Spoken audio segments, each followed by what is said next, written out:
Greetings, everyone.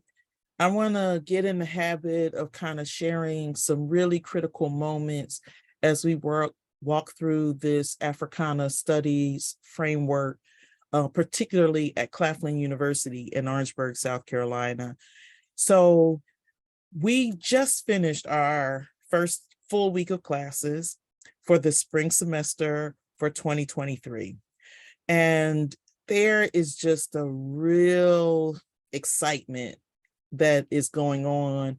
And my colleague, Dr. Brooks Key, and myself, we are thinking about how do we present this Africana Studies framework and the conceptual categories of which our students have gotten bits and pieces of, but how do we do something where anybody who is thinking, well, I'm on this side of the campus and, and we do some of this, it's like, you may do a piece of it, but this is how we are going to be infusing these conceptual categories and the framing questions into our program across the curriculum in our African and African American Studies major.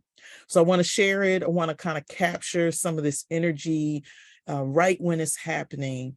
So just as a little bit of backstory, earlier in the week, Andre Brooks Key sent me a message. He sent me this PowerPoint and he said, can you just take a look at this and, let me know what you think. And I looked at it and I asked him, I said, are you going to present this in your class? Because I'd like to sit in on that. So he let me sit in. I'm in the back of the room and I'm looking at his energy, his explanation, the response from the students. And I went back to my office, like, we got to do this across all of our classes. And then I was just kind of staring at each of the slides. And I kept thinking about, like he had some really good bones there, but there were some things that I might want to tweak a little bit in relationship to the specific set of classes that I'm teaching this semester. But I sat there, I looked through the slides, put my tweaks in, shut it down about 10:30 that night, and then headed home and started to roll this out to my classes. So I want to share this because as we do this work in our classes, in our conversations with people, on the platform of Knarrative, I think it is in keeping with this exchange of information and really being able to just share it, that this is not something that we want to just kind of keep to ourselves. And maybe there'll be some ways in which other people are thinking, well, this might be a good idea, or thank you for sharing, this kind of outline of what you're doing, and we want to do it in this way. And so we want to kind of contribute to the larger conversation. So here goes.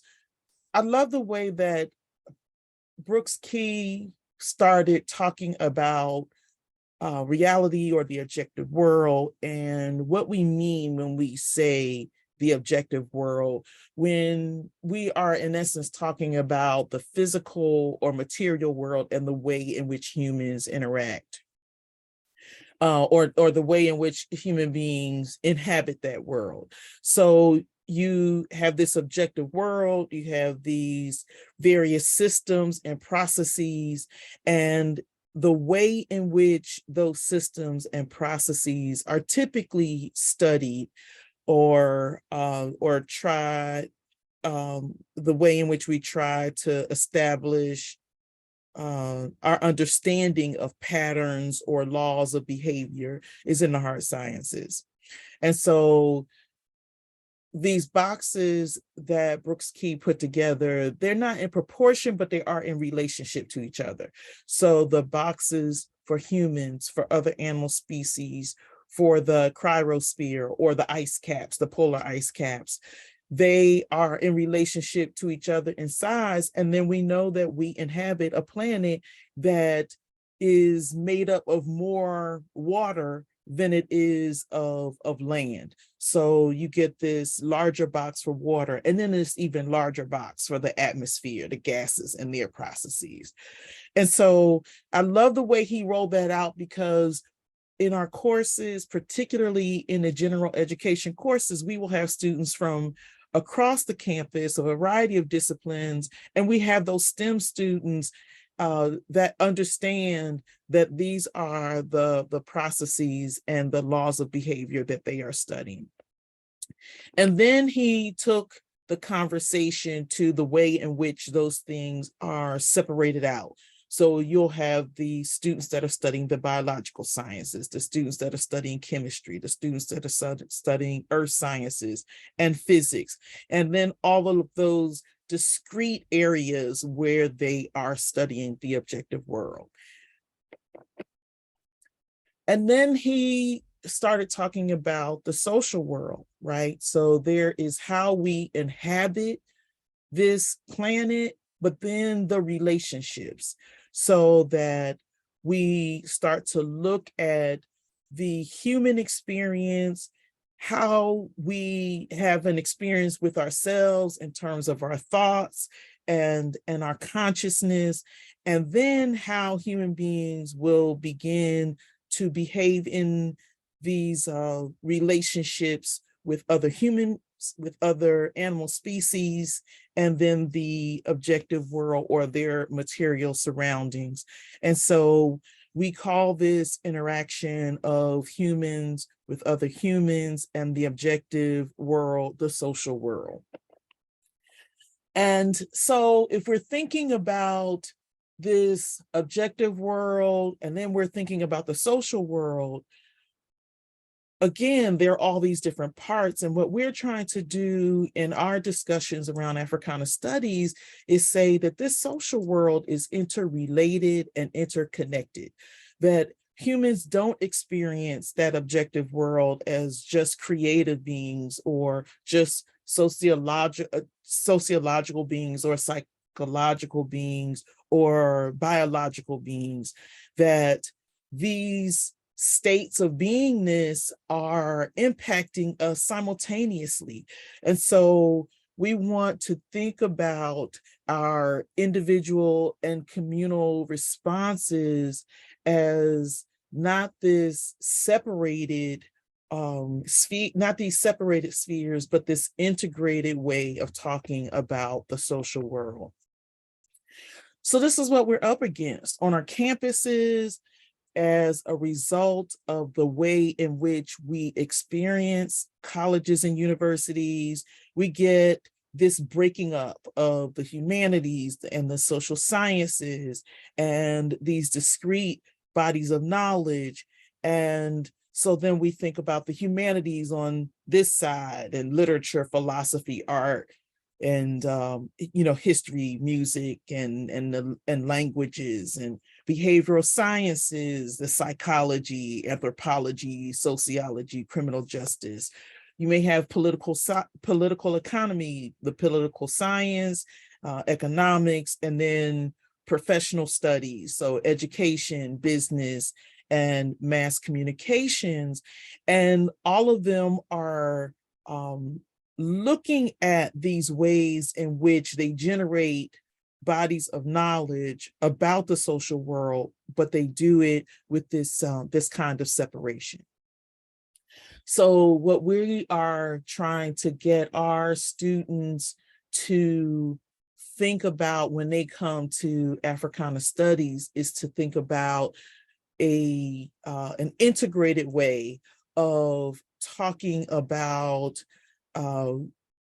these frameworks and these methodologies that we're going to employ, so that we are coming to something where everybody's body of knowledge, everybody's experiences, and the way in which they are thinking about these things that we're going to be talking about, like all of those things are important into our discussion.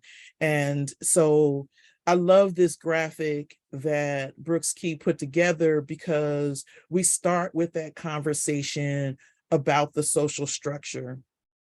And, sometimes what I have my students think about is that, the social structure is oftentimes how too often we encounter conversations about people of African descent, how we are written about, how we are studied. And a lot of that is a result of the structural systems of power that are writing about us.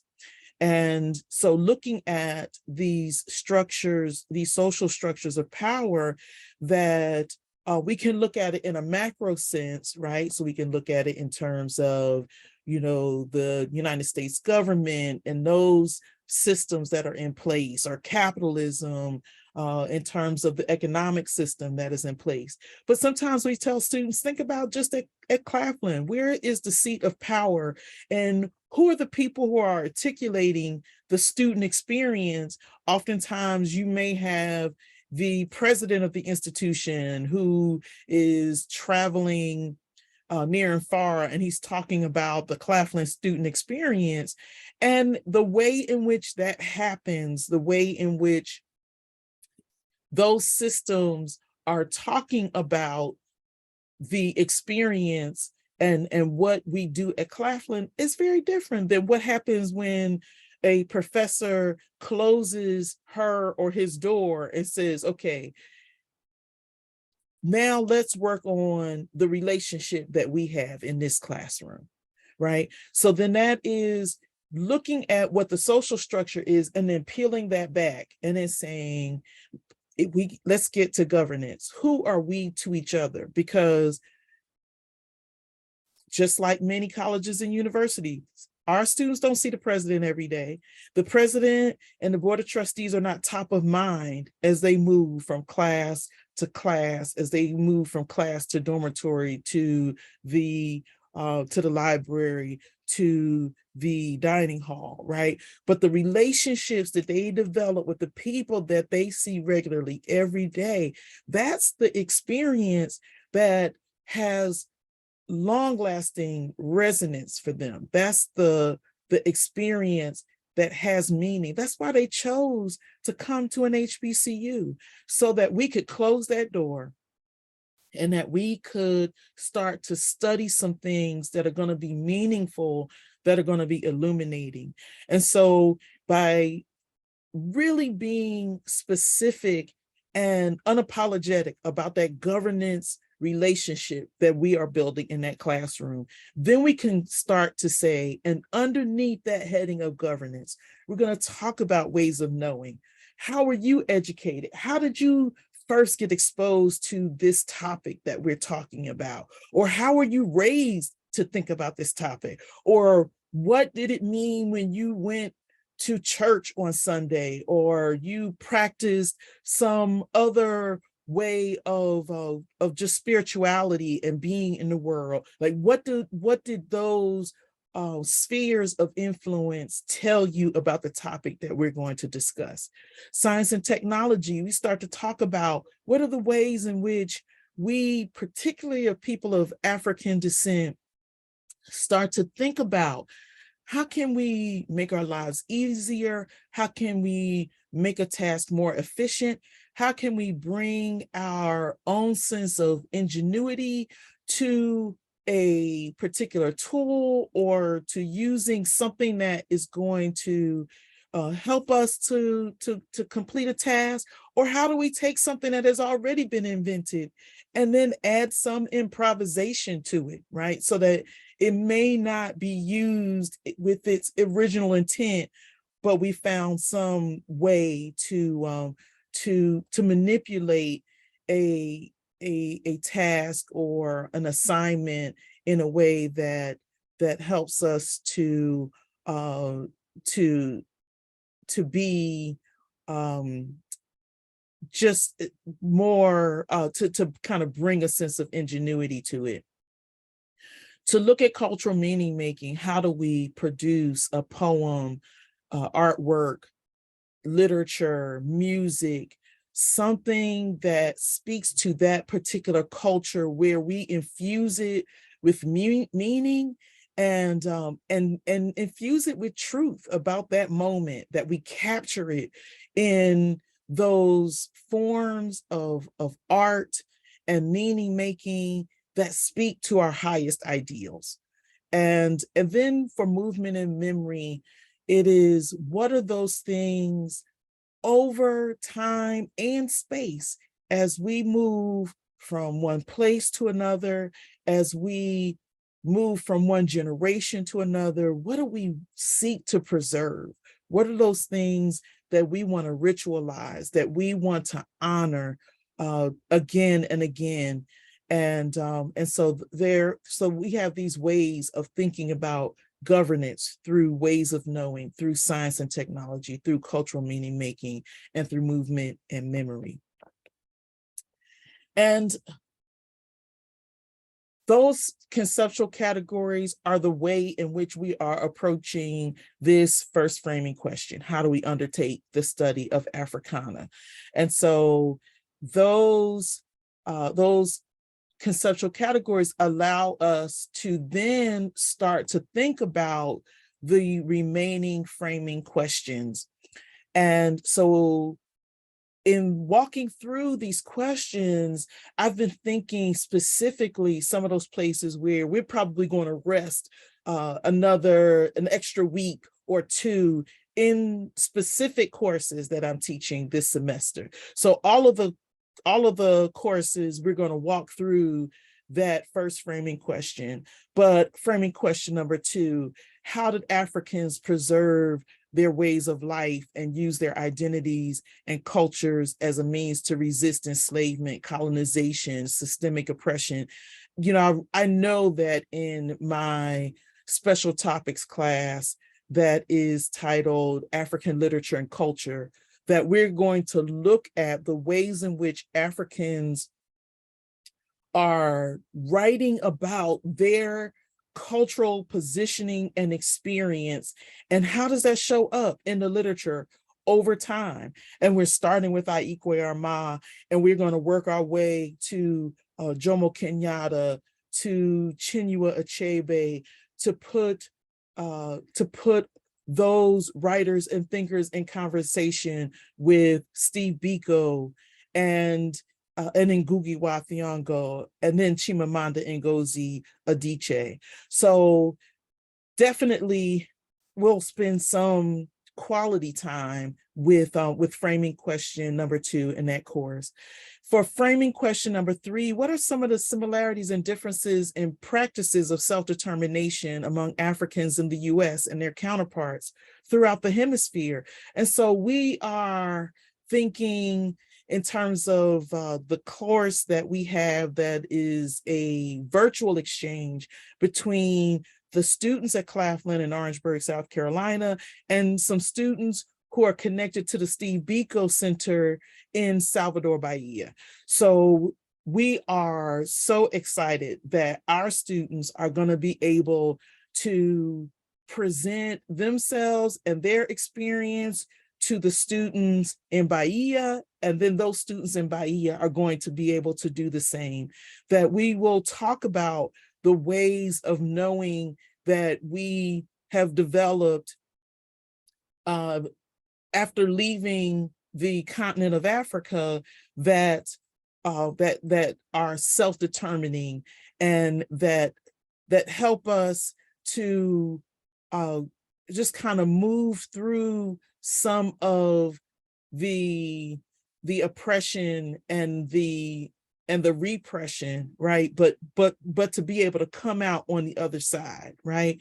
And so I just think that this is going to be something that we really sit with in that virtual exchange over the next 14 to 15 weeks with those students, and also work through a project that they will develop together, and really think about both the similarities and the differences, so that we can get this kind of really rich exchange.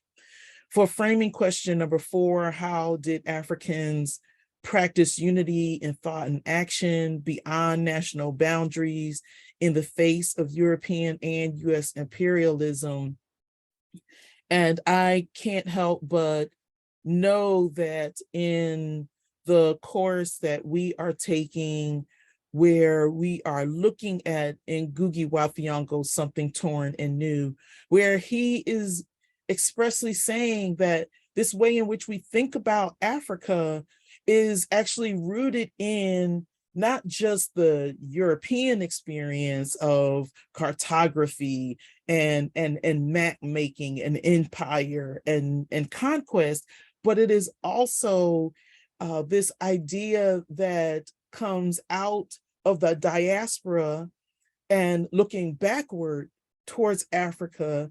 And for many of us, maybe not being able to connect specifically with an ethnic group in Africa, but being able to say that we know that that's home.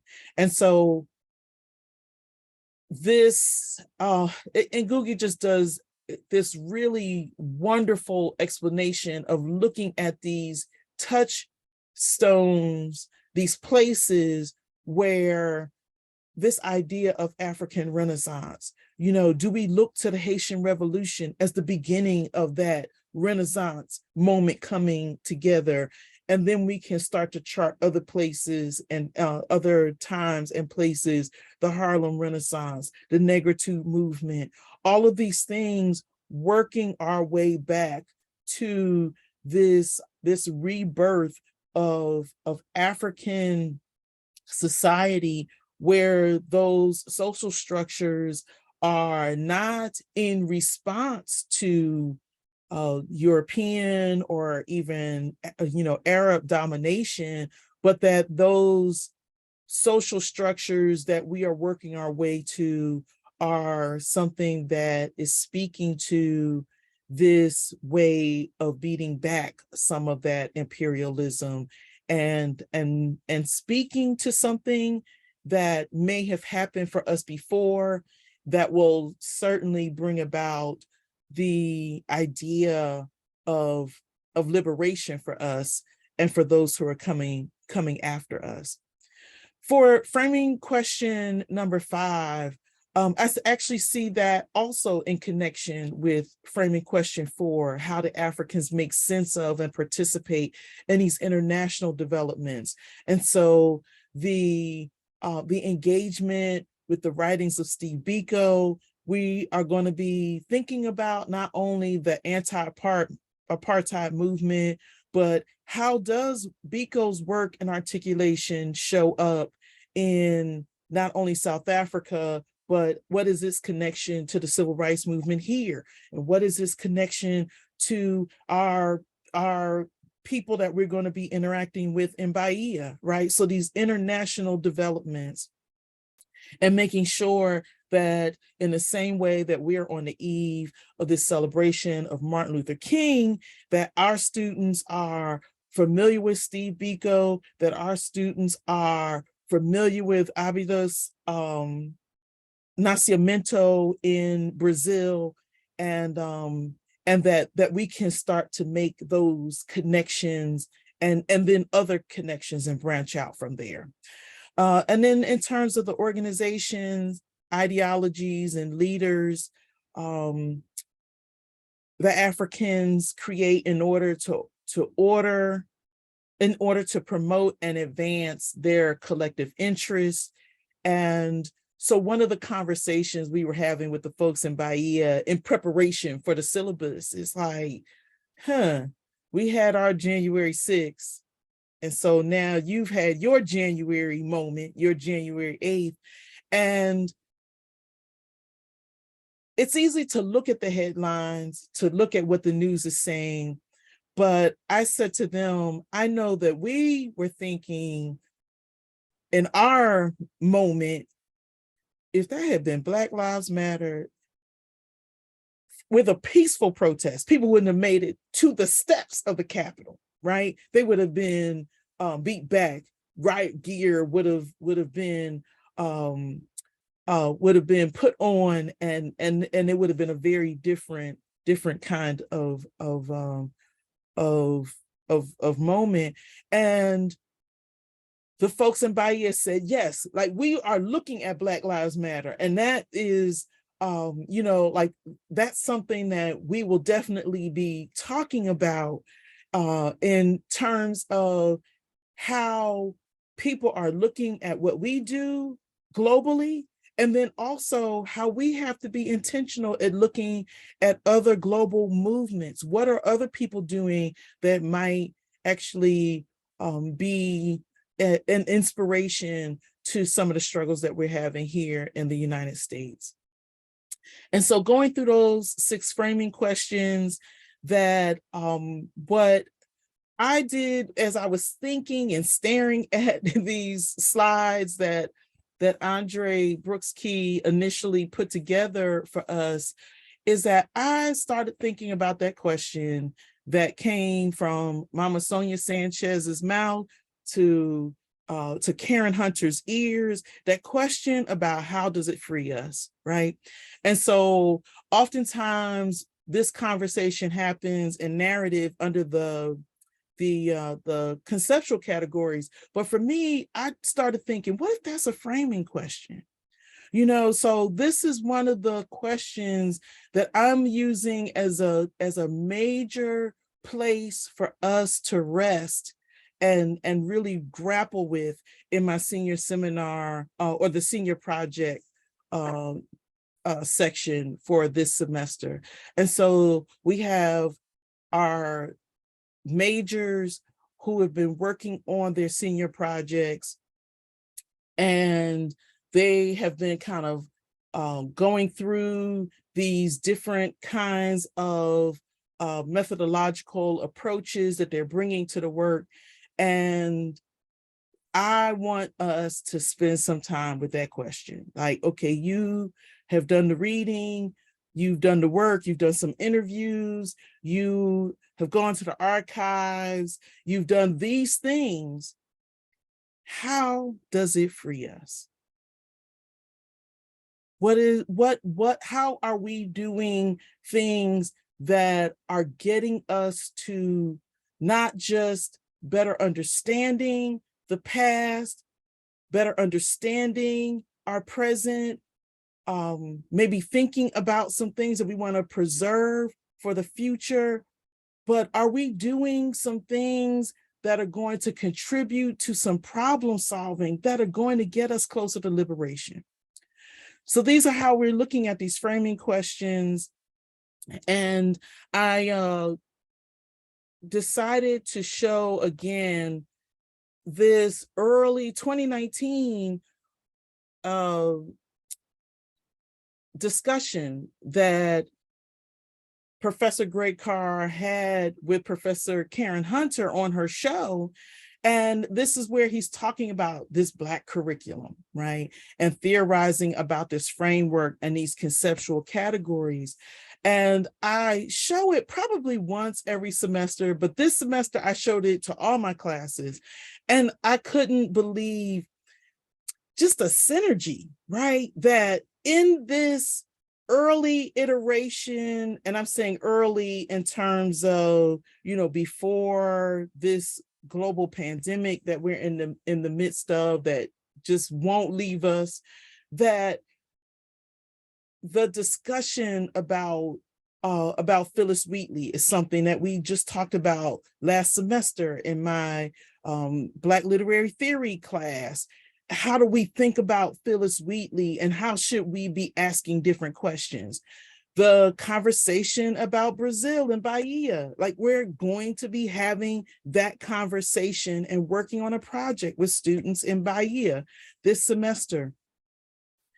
Certainly the questions about, how do we talk to the people in our families and really value their experiences and having them narrate their stories to us, and us sitting at their feet and listening to those stories to help us move and to help us do this work. That all of that is just kind of coming together and gelling in a really important way. And so I could just see the energy in the classroom with the students, and I'm laying out these slides, and then they're watching the video, and then we're processing all of that together, and thinking about not only the framing questions, the conceptual categories, but then also the modes of inquiry that we are encouraging our students to use, and then thinking about those outcomes. So yes, we want our work to be about cultural recovery.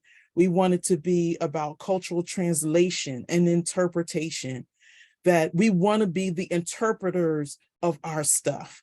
We want to have as an outcome cultural preservation. We want to do problem solving, and we also want to honor the creation of works of cultural production and improvisation in our African and African American Studies program. So I wanted to just share this again. Hopefully this will spark some other things that other people are doing, and we can bring all of this together in this work that we're doing collectively. I definitely want to thank my friend Greg Carr, because when he set out and started workshopping this in Philadelphia and with the students in the Freedom Schools, I knew it was powerful then. And I would take little bits and pieces, and I would bring that to the various places where I was. And then I'd go and I'd see him at a ASCAT conference, or he might do a talk. I brought him to campuses where I was working, and then I'd pull in another little piece. But I think with the things that have been archived on the Knarrative platform, that it really is giving us the ammunition to not have to bring pieces, right? Like to piecemeal it, but to pull it together. So this is our articulation in this moment of what we're trying to do at Claflin, what we're trying to do for our students, what we're trying to do for the students on the campus who are taking those general education classes with us, who are deciding, I'm a music major, but I have some room to take some electives. So they're coming over to us. And those students that are saying, I'm a psychology major, but I think it might be a good idea for me to pair psychology up with a minor in African and African American Studies, or I am majoring in sports management, and definitely I need to know something about Black people, because those are going to be the people that I am going to be interacting with in major ways, regardless of what sport I'm going to be working in. And so I think that we think about what we are doing for all the students at Claflin, and certainly not just for those students who come to us and say, I want to major in this, that are not paying attention to somebody saying, what are you going to be able to do with that? That they're coming and saying, I'm going to major in this. I may double major. So we have a number of history majors and African and African American Studies majors. We have some students that are looking at political science and as a major, and then also African and African American Studies. And I think what I want our students to realize is that we are in a really special place in the state of South Carolina, and maybe beyond the borders of the state of South Carolina, that they are students who don't have to say, do we have an intro to African American Studies course that I can take or that is required for me to take, that we have a rich selection of courses and the way in which we are thinking about our program is that we are aligning it with these conceptual categories. And so we are thinking about the ways in which students might not only think about what courses am I going to put together and study while I'm here, but if I am looking at social structures and governance, that I might want to go into a master's program in public policy, or I might want to do an internship with the UN. If I am looking at movement and memory, then that might be my entry way to doing some archival work, or looking at some curating at a museum, or maybe going on into graduate work in history or in anthropology. And then for those students who are interested in literature and cultural productions, and so maybe they are interested in cultural meaning making, or religion or philosophy, we've paired together cultural meaning making with ways of knowing, so that those students who are thinking about how do we produce knowledge, who are using creative productions to produce knowledge, that they will come together, and then on the other side be thinking a variety of ways to kind of translate what they've learned into graduate programs, into artistic spaces, and into a variety of formations, think tanks, and the like. So that's where we are. And I hope that we can continue to kind of share these like energetic moments. And I think I'll just end with an email that I got from a student who was sitting in one of those classes just this past week. And, this is this time of the year where, we have to keep checking our email, because there may be a student that's saying, I'm trying to get into the class. Can you let me into the class? Or there's another student that may be kind of sending something about a question about one of the first assignments. And so there's this way in which, we're trying to keep on top of the emails and respond to students so that they can feel like, they're getting oriented into their coursework and the like. And so, I've been doing that, but then I saw this message from a student, and I said, this is not a student who is asking to be connected to something. This is a very different kind of message. And so I just wanted to, I'm going to just pull this message up and see if I can just share it so that you all will get a sense of just the response that we're getting. So this student sent me a message and said, good evening. I'm one of your students from your 2 p.m. Africana Studies class today. And I was just messaging you to tell you how much I enjoyed your lecture today and that I'm very excited about taking this class. I wish I could have taken it sooner, but needless to say, you are doing a wonderful job, and I love your energy and how passionate you are about Africa. I hope you enjoy the rest of your day. This is why we do what we do, right? For those moments that are unsolicited, unexpected, and so I wanted to capture not only the energy that I was hoping that I was bringing into the class, but also the confirmation that that energy is going, that it's an exchange of energy. And so it's there for us. And we're going to keep logging on to the offerings inside of Knarrative so that we can keep that energy going.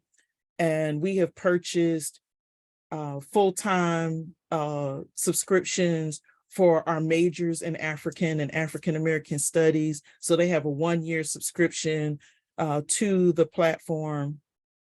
And we just know that there are going to be all kinds of wonderful things that come from this exchange that we're having with everyone. And so this video that I'm making is just the first of many that I want to like bring to the platform. So you all know that in Orangeburg, South Carolina, that we are bringing in all of the information that we are hearing, all of the things that we've been doing in our classes, and we are shaping it and reshaping it in some ways that I hope honor everybody that is doing this work.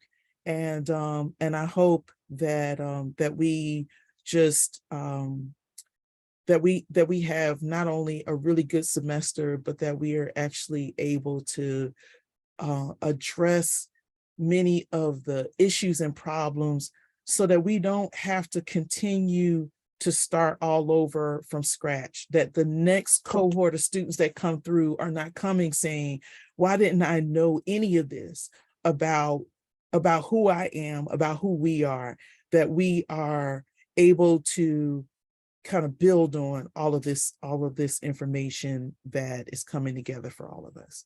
So thank you.